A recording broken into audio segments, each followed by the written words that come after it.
Hi, so blended learning to me, it definitely means that you're giving variety in your classroom in terms of face-to-face interactions as well as web-based instruction using technology and collaborative lesson planning for your students. Often it is used in my classroom. Do try to implement it as much as possible. So what it means to me, like I mentioned, variety a variety of solutions in your classroom. So in my classroom, I use blended learning. Google Classroom is a great platform for me. Whatever I teach in my class, I do also post on Google Classroom for my technology driven students. And I do the same for my in class instruction. Now, I don't use any of them exclusively. Like, I don't use just Google Classroom for certain assignments and in class lessons for certain assignments. It's all together like double work, basically. I would love to generate some type of platform in my classroom where I can use them exclusively, but I'll teach at a public school.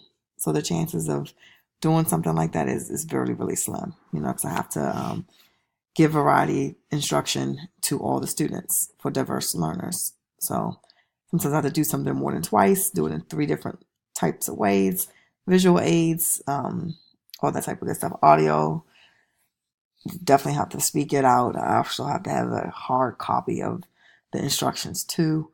So it's a lot. It's a big circle in a cycle when I'm in my classroom. Um, did want to touch on teachers and how they feel. Teachers do not feel useful, and this urges them to eliminate online instruction in their classrooms. Typically, in a classroom face to face setting, and a teacher is just using the internet and online sources or technology in some type of way that's teaching their students, or like get the students to do the research themselves and figure it out, and the teacher just becomes the coach.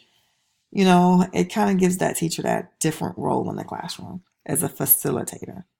And teachers, they do want to feel useful. So sometimes they just altogether eliminate online instruction, especially tenured teachers. I did notice that it creating Google Classroom and having that platform for my students, it definitely helped them with a snapshot of what's due for the week. This allows some students to get ahead in the class.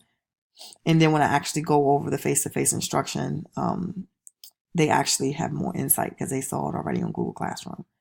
So it serves as like a reminder, and then I'll post assignments in advance on there, and then students will turn their assignments in. And then when it's truly due, that's when I'll get students that's not really engaged in my class turning in assignments kind of late, or kind of like, oh, I didn't see that on Google Classroom.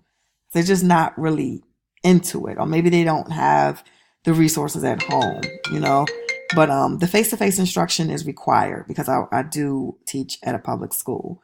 Okay, so I do have the information available on Google Classroom as well as my face-to-face instruction. I also do put lesson plans and instructional designs, PowerPoint presentations available in my Google Classroom. I don't tell my students because normally when I'm doing teachings, they won't pay attention. They'll just look at Google Classroom. And a lot of times I feel useless, and I don't really like that part of it about teaching my students. They act like they don't want to hear what I have to say, and it's like they just rely on their phones for everything. So I do use Google Classroom as a major platform to get across to my students. I did want to mention a viewpoint that was shared in the reading materials that Gerbic mentioned. He did mention that the teachers have a balance. They have to balance the face-to-face and online activities to avoid overload. In my case, I can't have that balance. I literally have to do both. I can't mix it up, because I have to have variety of resources for my students. So it's always an overload on my end. But the tip that he mentioned there, it was pretty solid, and it made me feel like I wish I could do this, without not being fair to all my students. So I definitely agree, teachers do have to have that balance for face-to-face and online activities to avoid the overload. I can't wait to hear everyone else's views on this and details regarding the blended learning. Thank you for your time.